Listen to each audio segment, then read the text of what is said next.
Assalamu alaikum warahmatullahi ta'ala wabarakatuh. A cikin wannan bidiyon za mu nuna yadda mutane za su yi amfani da Trading View, wanda a Trading View a ciki ne za ka shiga ka je ka yi analysis ɗinka kafin ka je ka ɗora shi a cikin broker naka ta yanda ka ji daɗinsa. Wasu ba su sani ba, to a cikin wannan bidiyon insha Allah za mu abun nan. Za ka shiga cikin application naka na Play Store ka sauke Trading View, ga yanda ake sa Trading View ɗin. Ga shi nan kuma kalan shi nan, sai ka sauke shi. In ka sauke shi za ka shiga ciki, akwai inda ake shiga a yi register, ka shiga register shi. In ka shigo cikin wannan ya nuna maka Trading View a nan ƙasa, za ka ga wasu abubuwa na wannan, to za ka shiga cikin chat ɗin nan ne. In ka shiga cikin wannan chat ɗin misali kamar yadda na shigo cikin wannan chat ɗin, to ga shi za ku ga ya kawo ni cikin wannan chat ɗin. Yanzu network ne, in network ɗin ya gama buɗewa, za ku ga yanda zai nuno mun abun nan ɗin nawa.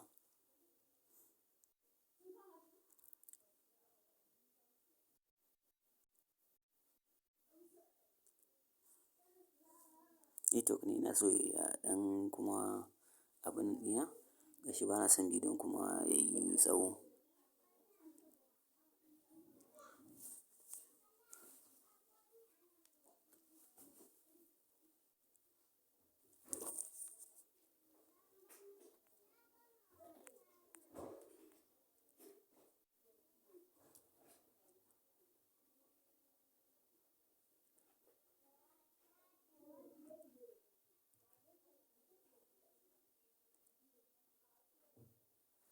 Yauwa to alhamdulillah masha Allah.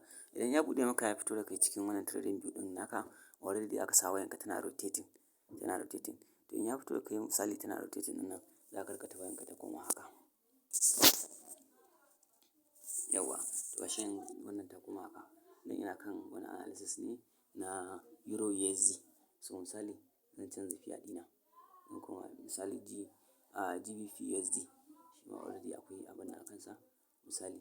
To ta nan side ɗin ga nan za ku ga ina taɓawa, gashi a nan side ɗin misali nan ɓangaren gashi nan ne za ka je ka yi selecting ɗin wani irin pace kake so ka yi analysis a kan shi. Nan kuma gashi nan awa ne, time kenan, time frame naka, wane time frame kake so ka yi amfani da shi. Idan ka san misali a time frame da kake so ka yi amfani da shi, misali nan kun ga yana 4 hour ne. It's either ka yi clicking kan 4 hour ɗin, kun ga zai fito maka da gashi sai ka yi selecting wane awa kake so ka yi, time frame kake so ka yi analysis ɗinka. In ka zaɓa misali kun ga yanzu na 4 hour ne, 2 hour ne, 1 hour kake so ka yi ko 30 minutes ne ko 50 minutes. To sai ka zaɓa. Bayan ka zaɓa misali yanzu ina so in yi analysis ina a 1 hour ne, misali gashi 1 hour nan, sai in yi clicking kan 1 hour. To kun ga trade ɗin ya canza, trade ɗin ya canza yanzu gaba ɗaya. Kuma kan mene? Kan Australia USD ne, Australia USD ne wannan. To sai yanzu in ka shigo ciki in kana so ka abun naka analysis ɗin da kake so ka yi, to gashi sai ka zo ka ga chat ɗinka ya zo. Chat ɗinka sai ka duba ga me ya kamata ace ka yi a cikin chat ɗinka. Wannan shi ne yanda ake yin amfani da Trading View ta wannan ɓangaren kenan. Sannan a nan wajen in kana so ka yi editing, sorry. Idan kana so ka yi editing, ka je ka ɗauko wasu tools wanda kake so ka yi amfani da shi a cikin Trading View naka. Ga wani abun nan mai alaman kaman biro haka da wani zare ta ciki, to shi za ka taɓa. In ka taɓa shi misali in ka taɓa shi haka, za ku gani yauwa gashi. To kuma zai nuno muku da mene? Ga favorite indicators nawa a nan wajen gasu nan ga trend line.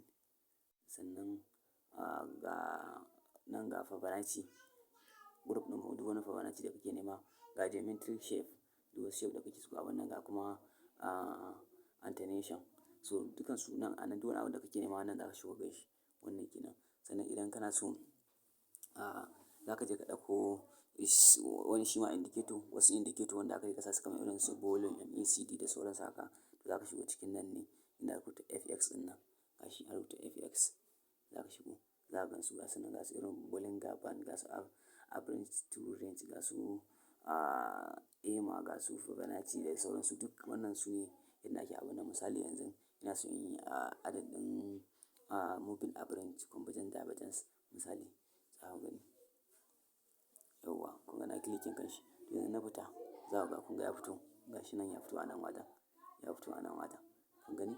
Kun ga a nan wajen gashi ya fito. Idan ina so in ƙara mai tsawo, kun ga na ƙara mai girma. Kun gani? Na rage mai girma, na ƙara mai girma, na rage mai girma. Gashi wannan shi ma idan ka ja nan sama ka ƙara mai girma, in ka ja haka ka ƙara mai girma. Idan ka buɗe shi haka zai ƙara expanding, idan kuma ka yi haka zai converging. zai rufe. To wannan shine yanda ake zuwa ana ɗaukowa. Sannan sai, inda aka je ka yi closing ɗin idea naka. Idan wannan aka sa, inda aka sa plus naka je ka sa idea naka. Inda aka sa, sorry, inda aka sa wannan alamar glove ɗin naka je ka yi ƙarin idea naka. So ga time da kake so ka yi. Misali kana so in ka yi analysis ɗinka kana so in yazo daidai kaza a yi maka alert. To inda aka je ka sa alarm nan. So da sauransu. Wannan shine yanda ake amfani da TradingView a taƙaice. Ina fatan kuma an fahimta. Allah ya sa mu dace.